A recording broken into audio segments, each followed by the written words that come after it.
Notre Dame played host to Virginia Tech over the weekend, and the Irish were able to win 2 of 3 to claim their first ACC series win in nearly a month.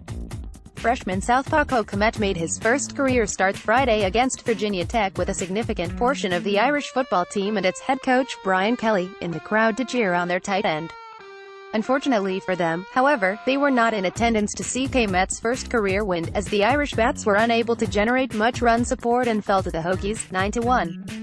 Kmet got off to a strong start, holding the Hokies 17-23, 7-14 ACC scoreless through 2 and sending them down in order in the second inning. However, beginning in the third inning, Notre Dame, 17-23, 8-13, gave up 1 run apiece for 3 innings straight, all of which were charged to Kmet. Irish junior shortstop Cole Kmet swings at a pitch during Notre Dame's 2-0 loss to Northwestern on April 11 at Frank Ack Stadium. Bottoms of the innings were uneventful, as the Irish recorded their first hit of the night in the third inning on single from junior shortstop Cole Kmet. After that hit, the Irish were able to load the bases, but all 3 men were left stranded. They made up 3 of the 10 men Notre Dame left on base over the course of the game. Irish skipper Aoki pulled Kmet after 4 2/3 innings of work.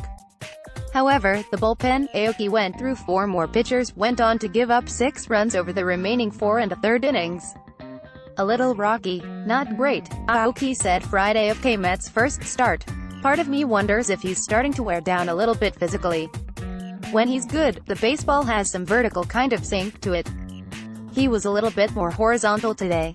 So he wasn't great, but I guess I felt like the 5th inning when he comes out 3-0, it was certainly a manageable game.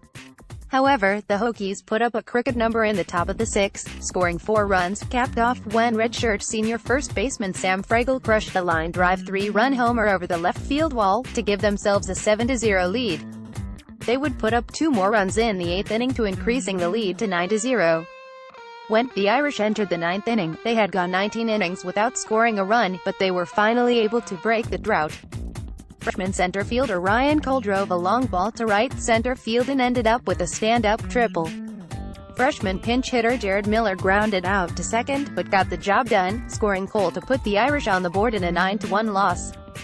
Aoki said the Irish bats come and go, something they need to work on, but added that his squad has struggled against pitchers like Hokies freshman southpaw Ian Seymour all year. I think the first thing is hitting can be a bit of a fickle deal anyway. Some days, it goes really great, some days, it doesn't. It tends to be contagious both ways, too, good or bad, he said Friday. But I think we've had some issues dealing with the guy who's the left-handed pitcher who's the fastball changeup guy, and we suffered from it again tonight. We've just got to get back to work. Notre Dame got off to a fast start Saturday, as the Irish scored the game's first run in the opening frame. Although junior second baseman Nick Podkul grounded into a double play, Daly scored after he drew an opening walk and advanced to third on a single by senior left fielder Jake Johnson. But the Hokies answered in the top of the 2nd, after a bunt from Fragel resulted in a single after a review. Thanks to the replay, Virginia Tech promptly drove in Fragel with a single from junior center fielder Nick Mencken. The Hokies struck again in the 4th, as redshirt junior catcher Luke Haransky took Irish graduate student Scott Tully deep, the southpaw's 7th home run given up this season. But Notre Dame came back in the bottom half of the frame after senior designated hitter Alex Kirshner turned what looked to be a routine base hit into a triple, as the ball made it all the way to the wall and plated junior center fielder Matt Vierling to tie the game, 2-2. Notre Dame grabbed the lead in the 5th thanks to some more luck. Daly flied to the warning track and straight away center, but Mencken dropped the ball and Daly made it all the way to third with just 1 out. After Johnson was hit by a pitch, Daly scored on a Podkul ground out to put the Irish up 3-2. The Irish distanced themselves in the bottom of the 6th, as freshman third baseman Miko Cavades led off the inning with a single, and after the Irish loaded the bases, Cavades scored on a sacrifice fly by sophomore catcher Bryce Gray. Daly then doubled down the left field line to plate sophomore first baseman Daniel Young to stretch the lead to 5-2.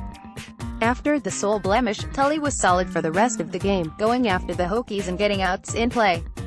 The senior managed to make it all the way into the 9th, seeking his first career complete game. But after 1 out, Tully gave up 3 straight hits and 2 runs to suddenly cut Notre Dame's lead to only 1 run and was subsequently pulled by Aoki.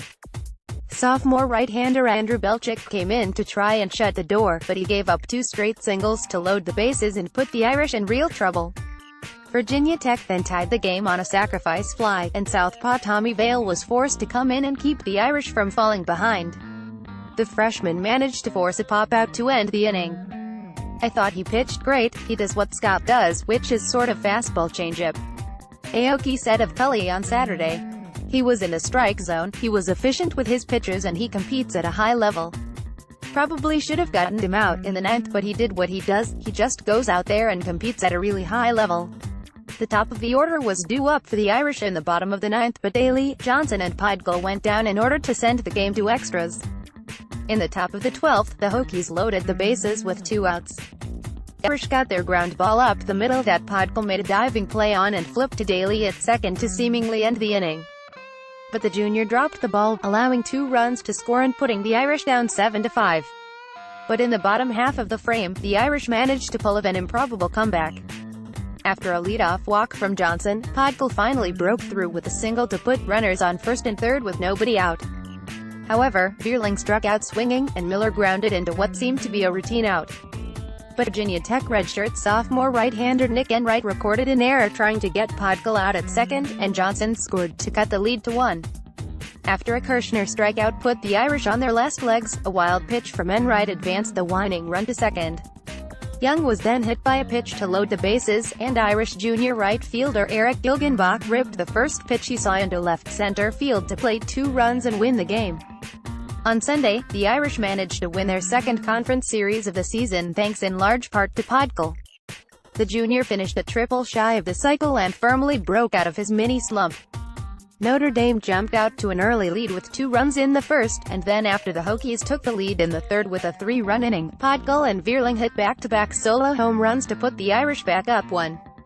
Notre Dame kept the momentum going with a RBI single from freshman center fielder Spencer Myers to make it 5-3. Podgall added another RBI with a single in the 6th to give the Irish a 6-3 lead. And though it seemed that deja vu was striking the Irish after Virginia Tech scored 2 runs in the 9th, Belichick came in and struck out the first and only batter he faced to seal the 6-5 win. Notre Dame next faces Valparaiso on Tuesday in a non-conference matchup at Frank Eck Stadium. First pitch is set for 6:05 p.m.